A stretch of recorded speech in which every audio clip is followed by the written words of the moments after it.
Tarry here, where the stories never grow old, and you hear something new every time they are told, and it comes clear.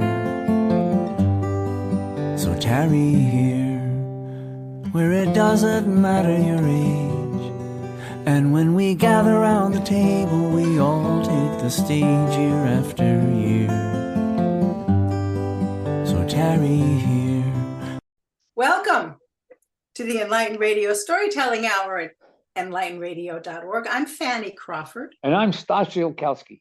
Today is Monday, February 10th, and our theme today is Super Bowl fun and fantasy. If you had told me that that would be a theme for our Enlighten Radio Storytelling Hour any other time in the universe, I would not have believed you. But Really? Here we are. Why? Because I've watched maybe 3 football games in my entire life, Yeah. except for like walking through the living room, Yeah. and seeing something on the Well, screen. we haven't done such narrow storytelling that we didn't adventure into something strange at times.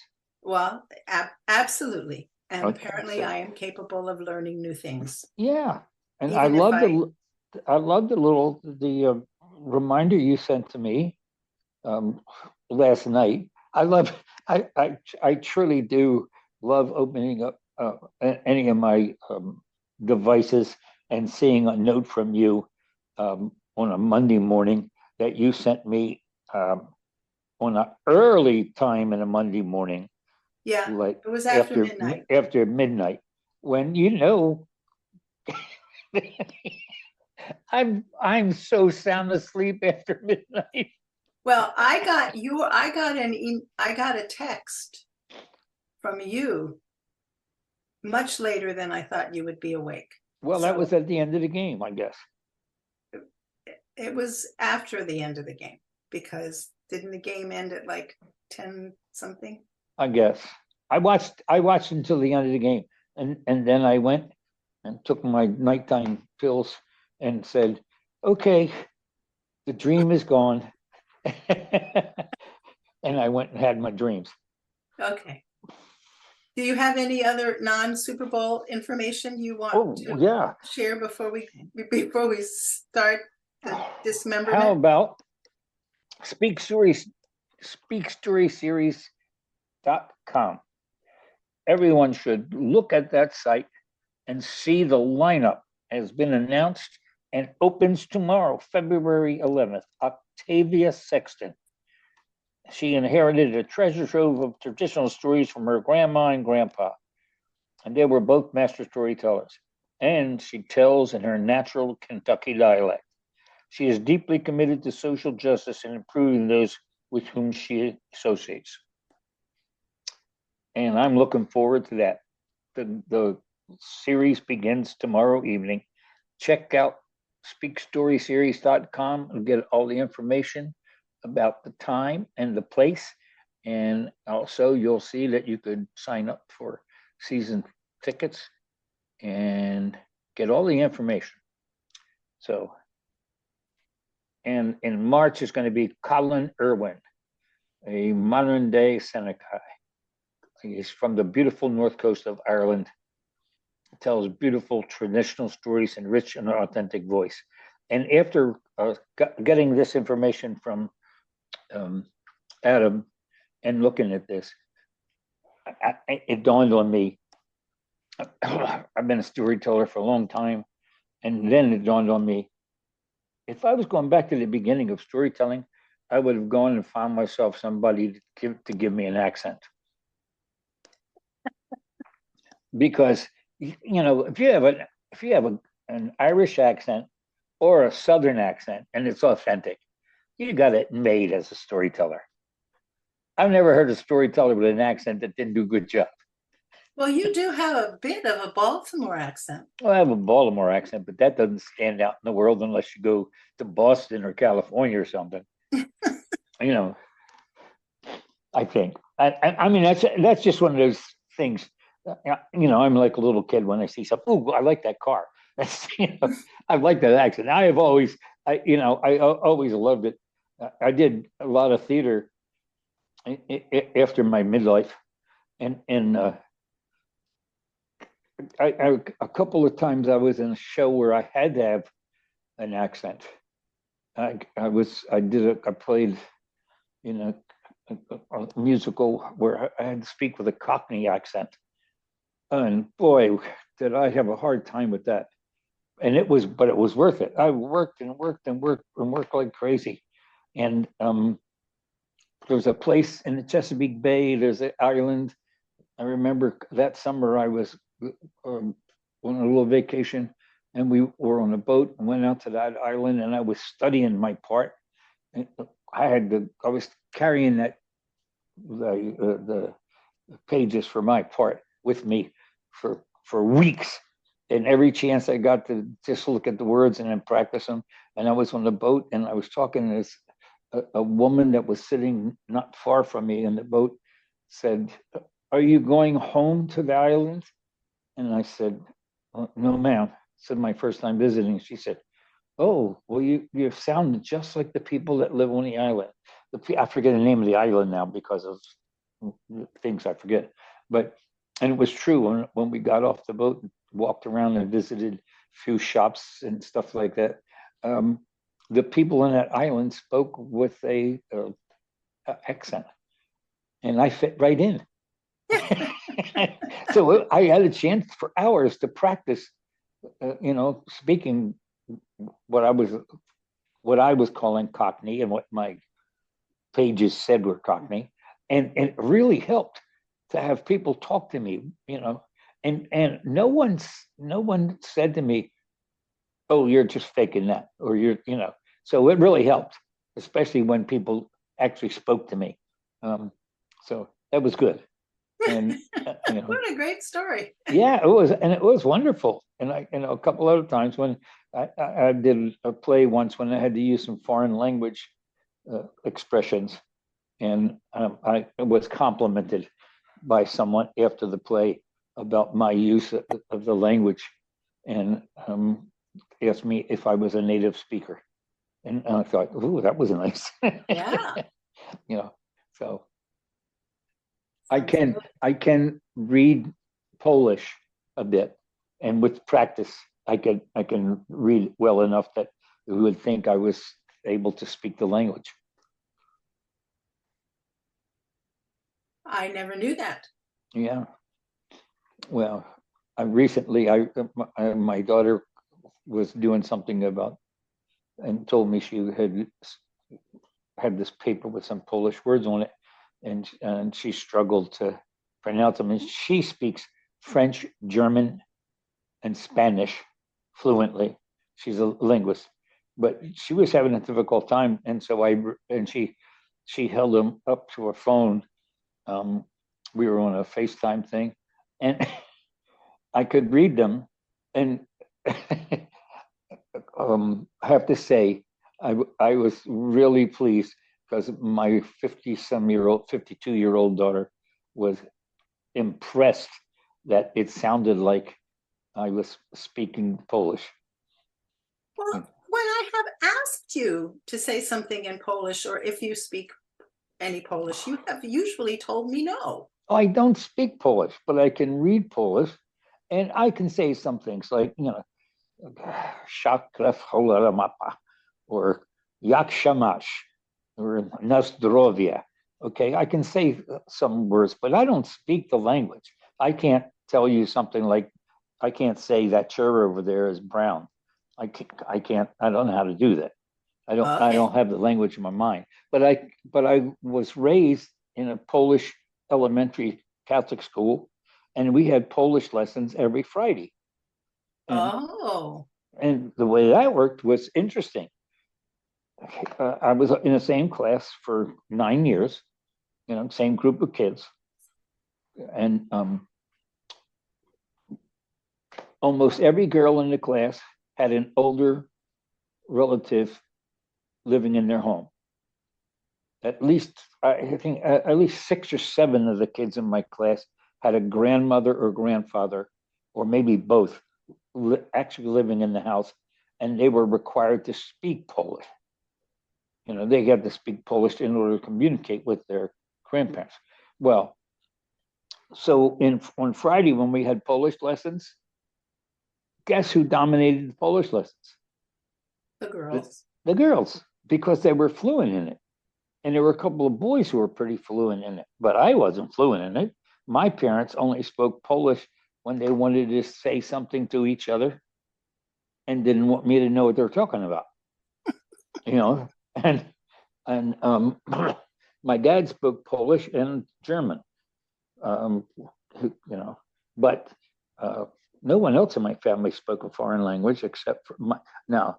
Both my daughters learned foreign languages, and my younger daughter is, you know, she is a language teacher. But you don't, you just, you know, I would challenge anyone to pick up another language where they weren't familiar with it by listening or hearing it a long time and try to read it, like try to read German words and make it sound German. Because you need to, you have to have the oral. Is that the right word for hearing? Oral, AURAL. Yes, sure. Yeah. Auditory.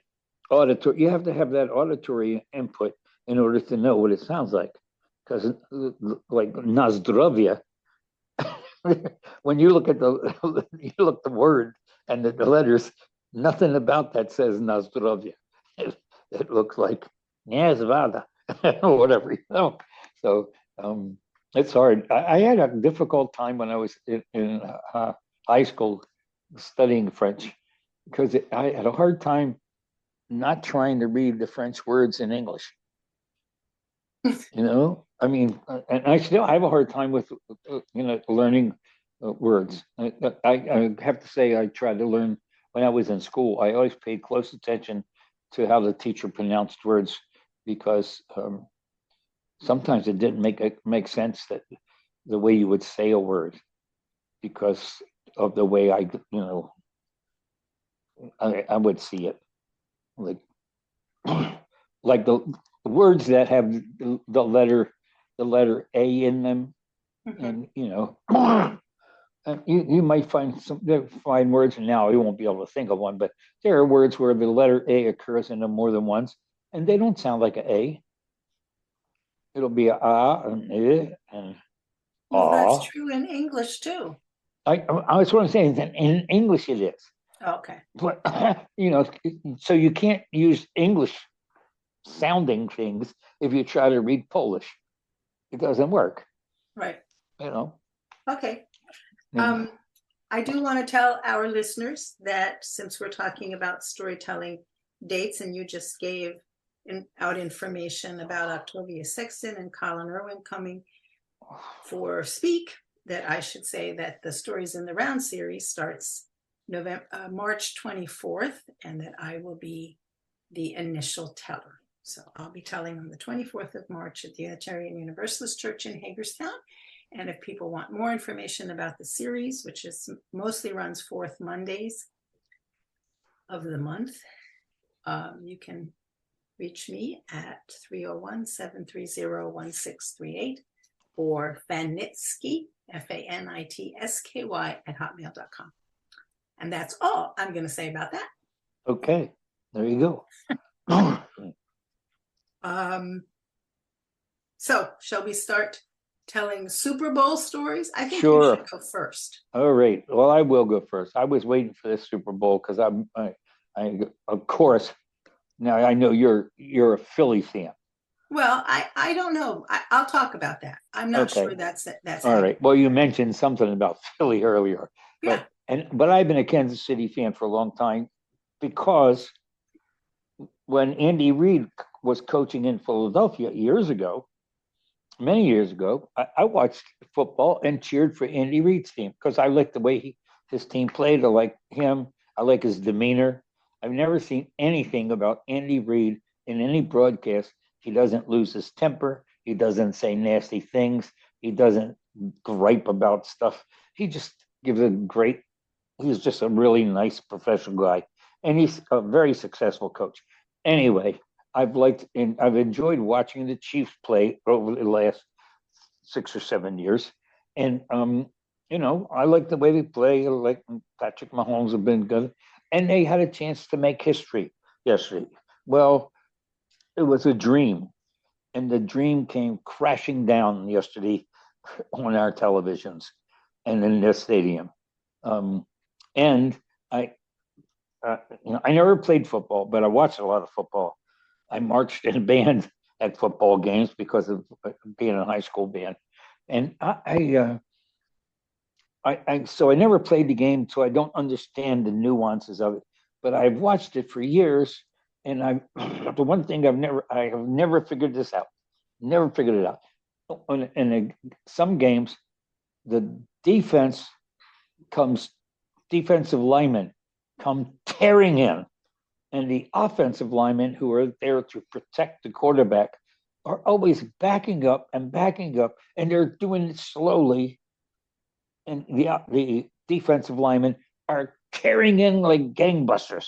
They're like furious, whereas defensive, the offensive linemen are trying to protect the quarterback, and it doesn't look like they ever do a very good job of it.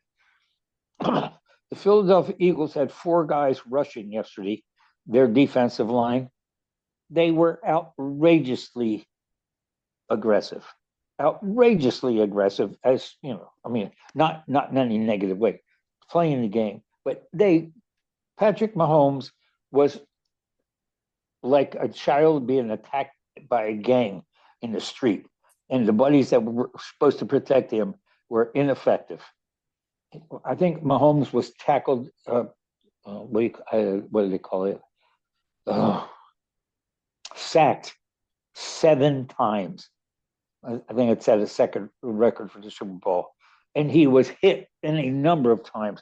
He had very little time to think or work on what is done, and so made mistakes, which at the end of the game in interviews, he graciously, of course, admitted that the loss was on his shoulders.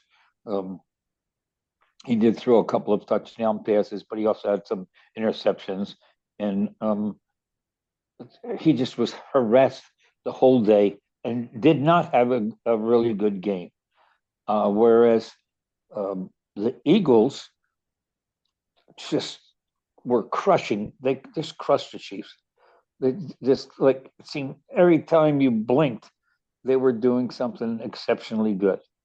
They scored the first touchdown. At one point, they were leading the game at 1 point 40-6, which is just incredible. Luckily, it didn't end up that bad, but it was the worst loss of any game that the Chiefs have lost with Patrick Mahomes playing as quarterback. And he said, I'm sure he'll consider it one of the worst games of his life. But of course, he'll pick himself off, enjoy the off season, and get back in there because he's really a great player. And I think the team will come back too. They've been very good for a number of years. They're not going to fall apart just because they had one disaster here. And in the Super Bowl, not many teams dominate in the Super Bowl for a number of years. And the Chiefs have been in the Super Bowl 5 of the last 6 years, I think. And they won 3 of them. And so they have played very well. And they met their tough guy neighbor in this one, and they were ready. And they had played against Eagles in the Super Bowl 2 years ago and beat them by only 3 points. So it wasn't, it's not that big a surprise that the Eagles played so well against them.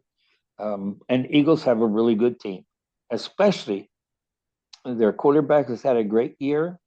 He was the MVP of this game, and they have this great running back. Now, one thing that the Chiefs did was they kept Saquon Barkley from having a great running game.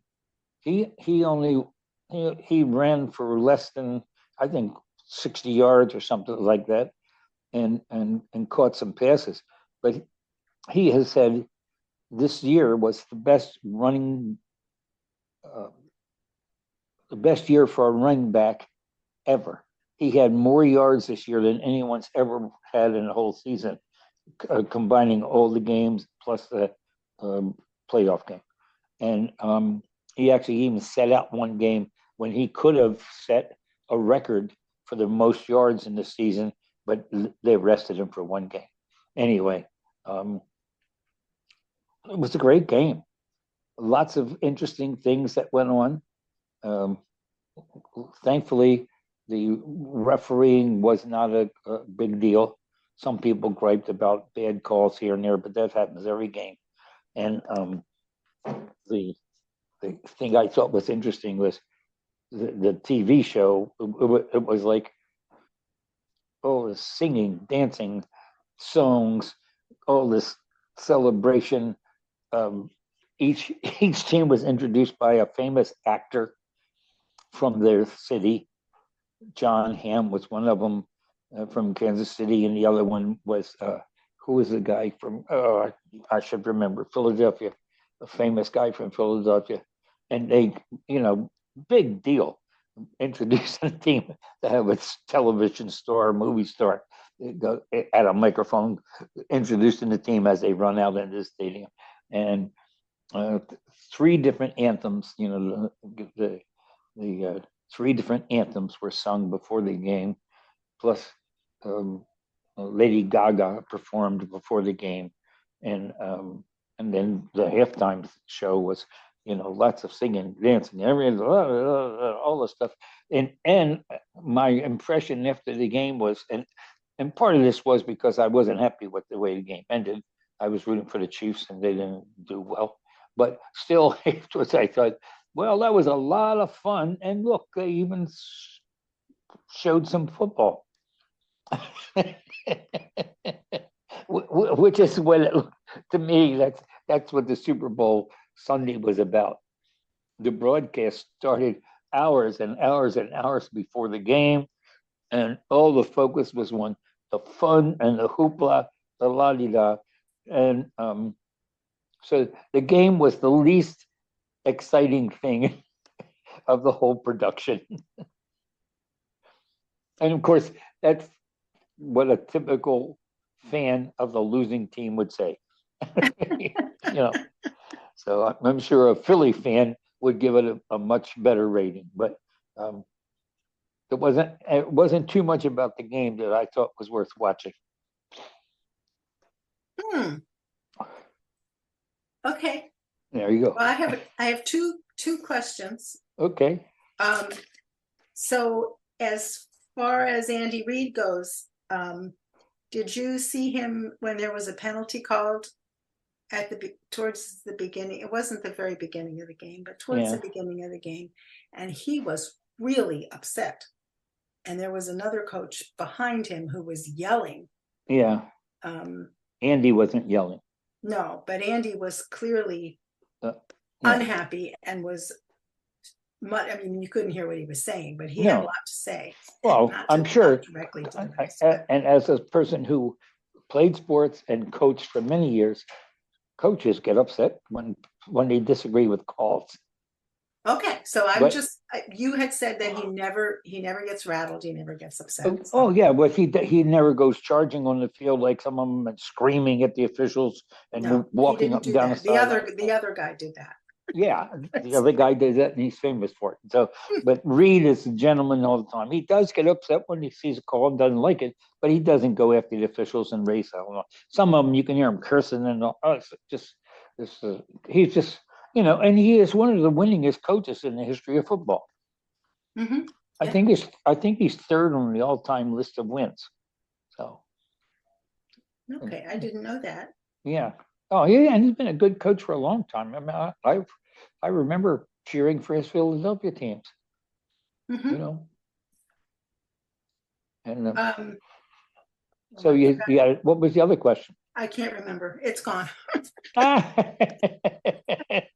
There you go. Well, I should say that I did not even get on. I did not even sit down in front of the TV until the actual game started. So I did not see the anthem. I didn't see Lady Gaga. And even though I went back and watched a couple things after the game to refresh my memory, I did not go back to the opening. So I missed that part. I did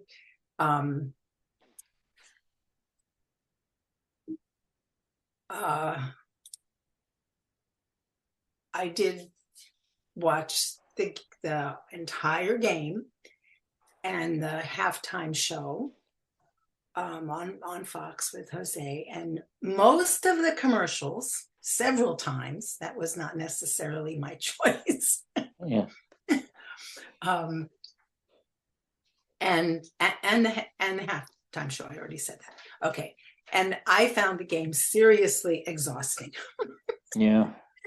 So let me start with that. So if there are things that I should know from having watched them, don't assume that I absorbed it, because partly it was exhausting because you remember I'm a note taker, and Sure. especially now at this time in my life, if I'm not writing it down, I'm likely to have no memory, not even know that something happened to me if I didn't write it down.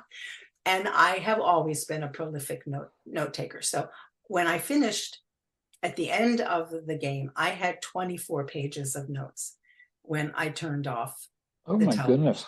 And that's not counting what I wrote after that, between the time the game ended and I sent you that text. Yes. Wow. Well, that's good. Midnight. You should just read your notes.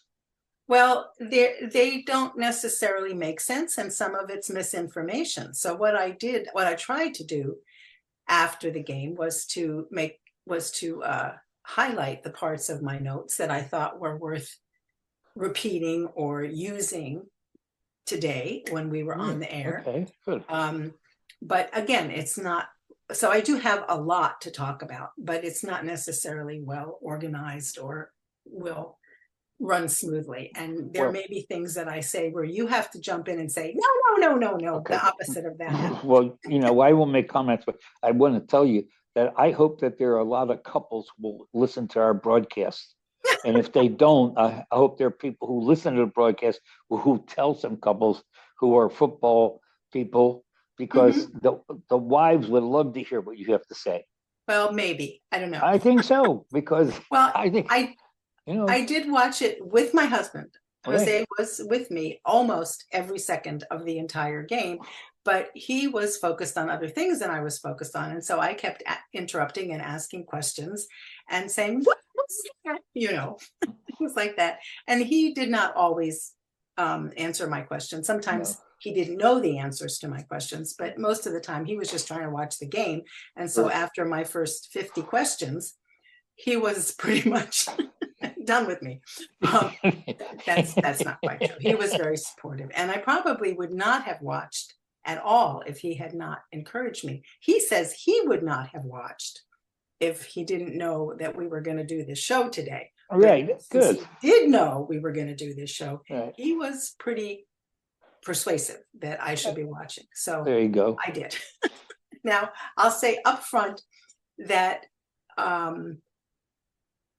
last night when I was just beginning to look through my notes and thinking about what might I talk about, I actually wrote down that my favorite part of the entire hours and hours and hours it took to get through the game was the dancing, was the halftime show with Kendrick Lamar and his rap.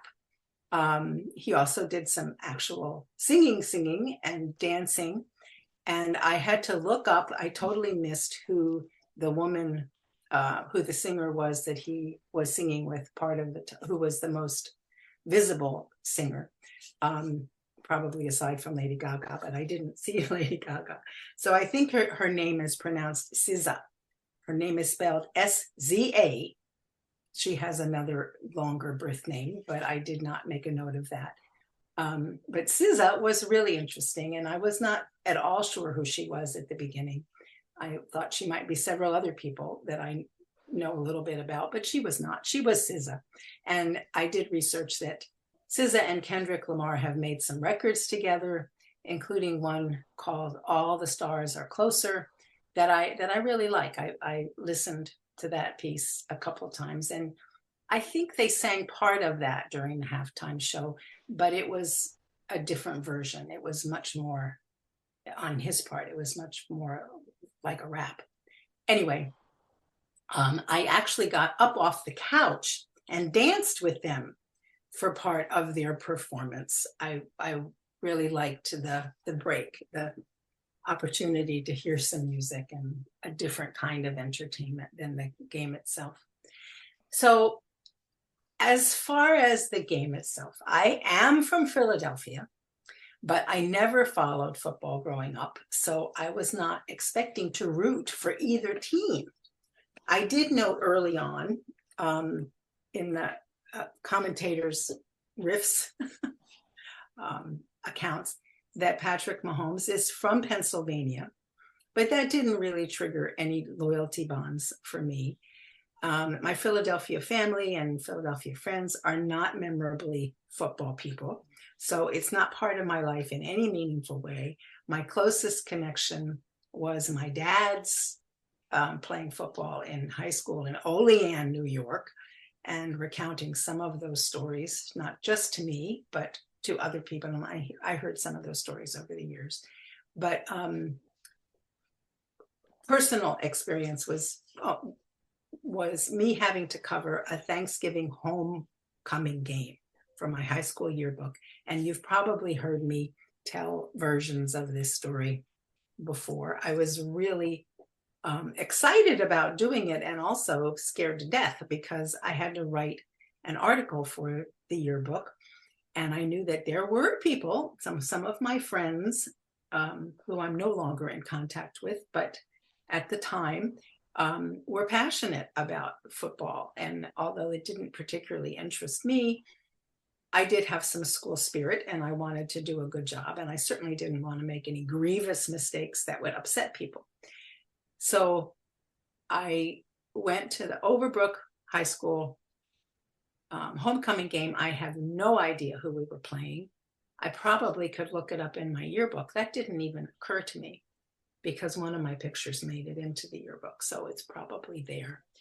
But I was coached, if I can use that word, by friends and classmates who were in the stands while I was there at the game. I did see almost the entire game. I got there a little bit late. But the mortification of having to get out on the field and take photos with my little Instamatic camera was very stressful. But I'm glad I did it. I mean, it kind of made me slightly more comfortable with football. It certainly didn't increase my knowledge or improve my knowledge of the game, but it did make me feel like, okay, I had been there. I had some in-person experience. And I remember one of the things that mattered to me, or that I picked up on during Super Bowl 59, was hearing from one of the commentators, one of the announcers, noting the camaraderie both on the bench and between plays on the field, saying, look at the size of the bond among the Eagles players, not just the size of the players. So I think he was responding to possible scuttlebutt or the ability of people who are not Eagles fans to diminish the accomplishment, not just of this game, but of other games, talking about the size of the players. And there were some big guys on that team. I mean, I was startled because every once in a while you get to see a normal sized man standing next to some of these players. And you think, why is that midget out there? And then you realize, oh, that's just a normal human being. And it's not one of the refrigerator guys who's actually playing for the Eagles. So I surprised myself through the course of the game, in spite of my natural sympathy for Pennsylvanian Patrick Mahomes. After the game, I had to admit being pleased at every Eagles touchdown. I mean, I could feel the yes in the back of my head, in spite of my discomfort watching the Chiefs' facial expressions as the game went on and on and on, and their chances of success became less and less and less. And I do wish that both the Eagles players and Coach Sirianni had waited till the bitter end to start celebrating. I mean, I understand how they were almost jumping out of their skin, so excited as it became clear they were going to take the day. But when they poured the Gatorade over Sirianni, by the clock, it was a good 6 minutes or something, 5 minutes before the end of the game. And it was considerably longer than that if you were actually counting the minutes on your own watch. So I felt bad about that. It was fun to watch him get doused, but it was way too early in my mind, and I felt bad for the Chiefs. So this is just part of my introduction because I have other things to talk about. But the elephant in my living room last night was this terribly disturbing part of the game for me, of every football game, not just the Super Bowl. Though at the Super Bowl, the stakes are higher. So maybe the threat is more disturbing to me. Anyway, it's the potential for lasting damage to the players, the battering they take on their bodies, especially their heads, the brain, and the statistics that I keep reading in spite of myself. I do not seek these things out, but they're often on the radio, on television, and the newspapers about the long-term damage to these guys, and especially once they get to a certain phase in their career, both in terms of how many bangs they've had to the head, how old they're getting, and even if they get out of the game fairly early, it doesn't mean they're going to escape that damage.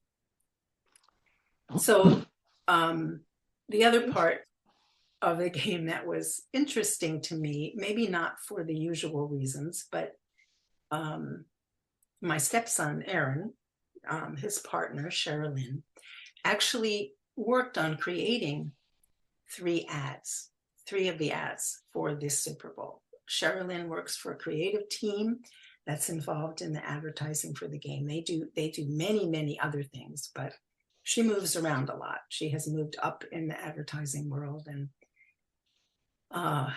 she's a team player, and she works basically 24 hours a day. She usually gets to sleep something like 6 hours out of that time, but because they're doing international work, she's often working at 2 or 3 in the morning and goes to sleep for a few hours and gets back up, depending on who she has to talk to in what part of the world. So she was part of the production team for at least three of the ads. And my husband, Jose, did explain to me which 3, and I'm not sure I got all of that. I just had way too much information and too many notes. But the one that I'm very clear was one of hers, was the clip with Morgan Freeman and Heidi Gardner from Saturday Night Live, and actor Dan Levy, who's the son of Gene Levy. And I know I've watched a lot of Eugene Levy. He's a character, and I don't always like him, but he's certainly always interesting. Eugene Levy was not in the commercial, but Dan Levy was, and I know Dan because I paid attention to Eugene. So it was the ad that was called Homes.com, It's the Best. And they're all sitting around a table with advertising geeks talking about mortgage companies. And, I don't care anything at all about mortgage companies, but I thought it was an interesting ad. And I think both of the other 2 ads were NASCAR ads that Sherilyn worked on. But that's all in my notes, and I haven't gotten there yet. Anyway, the other ad that was probably most interesting to me was the Country Roads ad, West Virginia Country Roads, where the sponsor got the entire audience. Well, I'm sure not the entire audience, but there were 70,000 people in the stands, according to the commentators, and a huge percentage of the stadium was singing along with whatever group was singing that big hit song. So everybody knew the song, or many people knew the song. And I was just struck by the willingness of the Super Bowl audience to sing along with it. A lot of people were standing at that point. And the contrast with so many of the other ads that were just distracting or annoying or focused on double entendres, you know, drinking ads and ads about sex with little hidden things that were supposed to be funny. But I sang along with the song. I mean, it is a song that I like.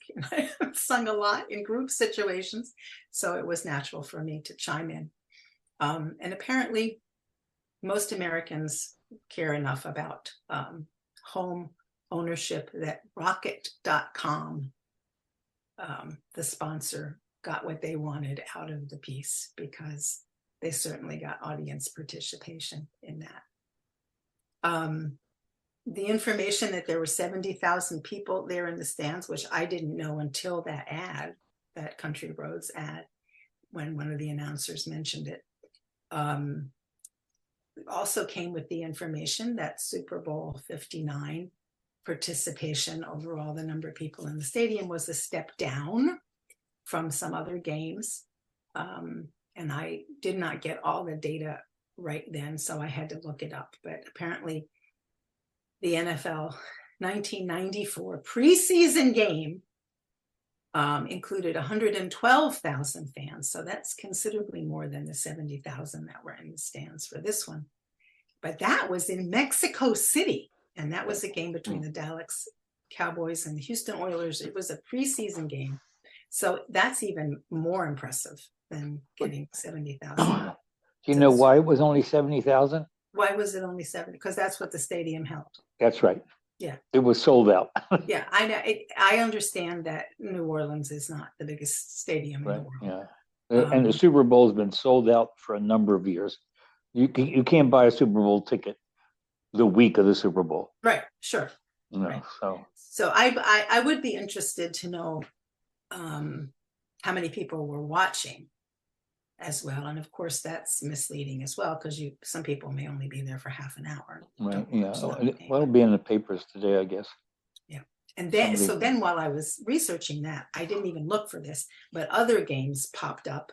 So there were, and of course, if you just Google largest football audience, you get soccer. You don't get American football. Right. So I had to hone down my research there. But there were 109,000 people in the stadium at the University of Michigan for Manchester United and Real Madrid. And that was, I didn't even write down the date for that one, but it was a while ago. And then horse racing and motor car races around the world get crowds of 300,000 plus. But I don't think we need to hang our heads in shame about 70,000 people. That they filled the stadium clearly, and they could have sold a whole lot more. Goes to show a lot of people have time on their hands. Yes. And money. Right. Yeah. And those things happen often on Sunday, so those people don't go to church either. Well, it's not till the evening, so of course they could go to church, at least. Yeah. Seven of them do. Now, see, I have a question. Why do you think football is so popular that young men keep going into the game if there's so much danger? Well, young men have a bad habit of thinking bad things are not going to happen to them. I mean, you can look think there's any other incentive? Any universe in the world and find that young men are doing stupid things. It's not to say that young women don't also do stupid things, but they're different stupid things. Yeah. It'd be interesting to know what the average salary is in the NFL. I have no idea. And the fact that so many young men think that's a relatively simple way to get rich is surely part of the equation. the average salary is an enormous amount of money, more money than I would guess that the average salary for guys who play in the NFL for a number of years, that 1 year of their salary is probably more than I made in my 40 years of teaching. Well, and unless you're counting the average salary of everybody who attempts it. No, I'm talking about the guys who play in the NFL. Right. But I'm not. I'm talking about the guys who waste so much of their lives pinning their hopes on an NFL. Oh, yeah. Well, luckily, those guys don't get to be damaged because they don't get to play NFL games for a number of years. The ones who don't make it, I mean. Well, so yeah, they might be less damaged. I mean, there's lots of high school kids that get damaged. Yeah, but not like yeah. Well, yeah, you're right. But the money that they make is worth the chance of getting damaged. They make millions. I mean, many of them. Some of the salaries are just beyond belief. Do you think all of them think that at the end of their, well, as when they still have cognition?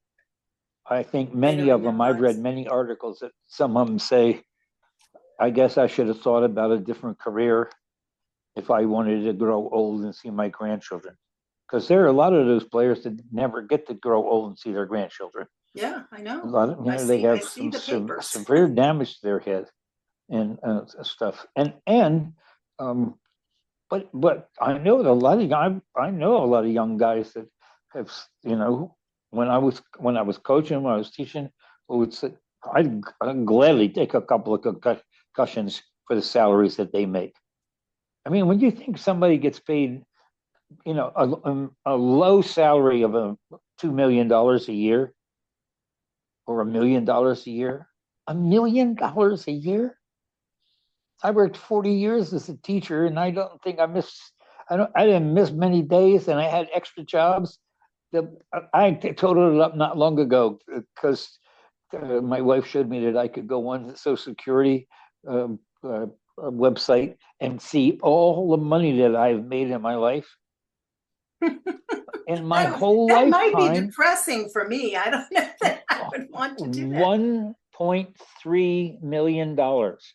In my entire life. 1.3 million. And there are some rookie players who are not even the best, but it's just, they made the team who make that much in a year.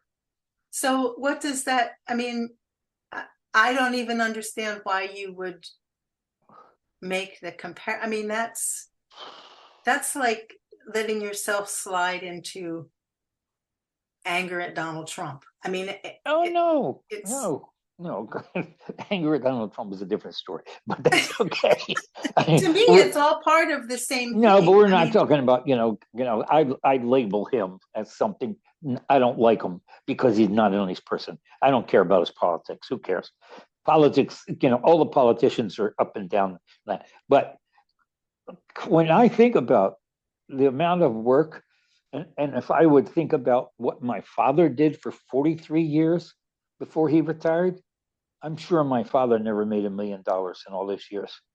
So what does that tell you? I mean, it tells me the value is interesting, and I don't blame young men who have some skills for thinking that it's worthwhile beating their bodies and taking a chance and getting broken and bent and maybe damaged severely because of the money input, especially the way things cost nowadays. But the question is not, so that means that you think it's okay for young men to equate money with success when we both know that that's not the measure of a life well lived. That's not going to make them feel better about their lives. I'm not saying that I agree with it. I'm just saying that it's a fact. It is, and it is astonishing the first time you contemplate it. But it is, I mean, you can pick any page in the newspaper and there's some bit of news that correlates to that shows you that as you are very fond of telling me, human beings are not logical or nice. Oh no, I don't disagree with that. Okay. No. I mean, people take the way. One of the things I think would be interesting to find out and investigate, and I just made a note over here on my pad, that is why are, besides simple reasons, why are why are so few Major League Baseball players black?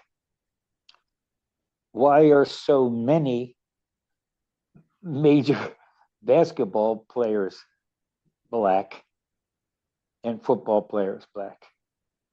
Why is it that baseball doesn't attract black kids? There are very few baseball players that are black in the major leagues.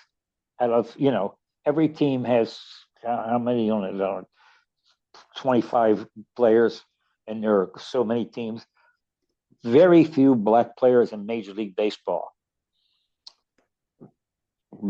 Mostly black players in Major League Basketball, and many black players in Major League Football, and in if you look at the lineups in football,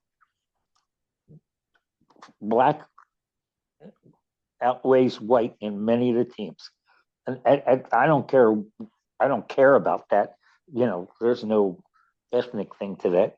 However, I wonder why that's true,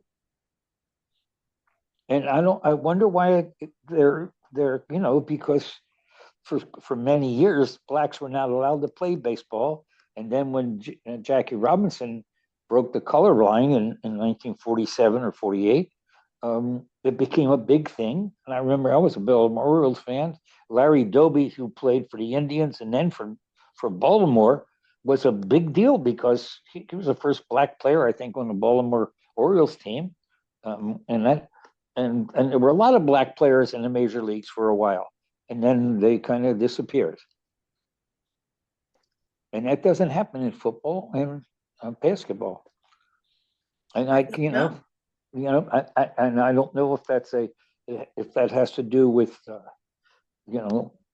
mean, I've discussed this with some other guys and said, well, basketball, anybody can get a basketball and a hoop and go and play, and there's a lot of schoolyards, but not all kids have a chance to play baseball like in a city and stuff like that. Not all kids, in a big city especially, don't have a chance to just walk down the street and get in a pickup game and all that. And and that sound makes sense, but it seems to me that there's something going on, because there's a lot of money to be made in baseball too, so I wonder what it is. I wonder what. So you're going to research that and come back and tell us. Well, probably take me 7 years, but. Well, okay. Well, I hope we'll still be around then. Yeah, right. Do you have a time check? Yes, I have 53 minutes. 53? Yeah. Oh my goodness. Yeah. Yeah. Well, we have a lot to talk about. Here was one of my comments yesterday. After when Terry and I were finished with the game, we were packed up to move from one room to the next, and I was thinking, well, this was the 59th Super Bowl. I've never seen so much hoopla in any of the Super Bowls before. And I probably have seen, I bet I've seen 50 Super Bowls easily. Wow. I remember the first Super Bowl, 1967. I remember the third Super Bowl. You know why I remember that? Joe Namath said on national television interview, we're going to beat the Baltimore Colts. And they did. I think the score was like 16-7. The Colts were like the dominant team in the league. Blah, blah, blah, blah. They had won the national championship before the Super Bowl did, like in 58. They were powerhouses. and the Jets kicked their butt. It was like, oh man, Broadway Joe Namath. And that bold statement, and then he won that game, followed him his whole career and helped him make lots of money. Broadway Joe, and he was a good quarterback, but they were not, they weren't anywhere near as good as the Colts, according to everybody else. All the papers were shocked, that the Colts got beat like that. But I watched Super Bowl for many years. I watched the Super Bowl because it's such a big deal. But after watching the extravaganza yesterday, I cannot imagine how they're going to top it for Super Bowl 60. I hope they don't. Because the things they would have to do would make it even more outrageous and difficult for me to watch. I mean, right, and longer, and right, the time alone. I know. I just get between watching and thinking and writing things down to have some kind of logical progression in my talking today, and it wasn't much of a logical progression. And no, I enjoyed. I could talk about, but I enjoyed your comment very much. I spent a good 6 hours on that game, which to me seems like, in retrospect, seems like an incredible waste of time. Imagine, I'm not even a diehard football fan. I am a football fan, but I can walk away from the game. If something interesting happens outside the window, I can walk away, and, and stuff like that. But there are times when I've watched 3 games in a day. Wow. Of course, they weren't 6-hour games. No, but they're 3-hour games. Yeah. 3.5. I've spent some Sundays where I watched early game, afternoon game after I took a nap, and then the evening game. So is that something you regret? No, I've wasted more of my life on other silly things than that.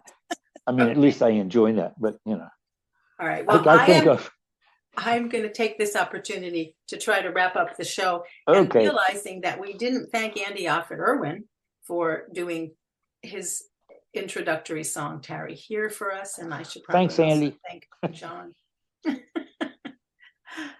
So, I'm Fanny Crawford. And I'm Stosh Zielkowski. And we've been your co-hosts today for the Enlighten Radio Storytelling Hour at enlightenradio.org. We are independent community radio broadcasting from Martinsburg, West Virginia, Bolivar, West Virginia, and Hagerstown, Maryland, and offering you, our listeners, a window into the world of storytelling by traditional and non-traditional, in this case, very non-traditional storytellers, encouraging our listening community to share, preserve, and expand all of our stories. Thanks for listening, and stay tuned for John Case up next with The Blues.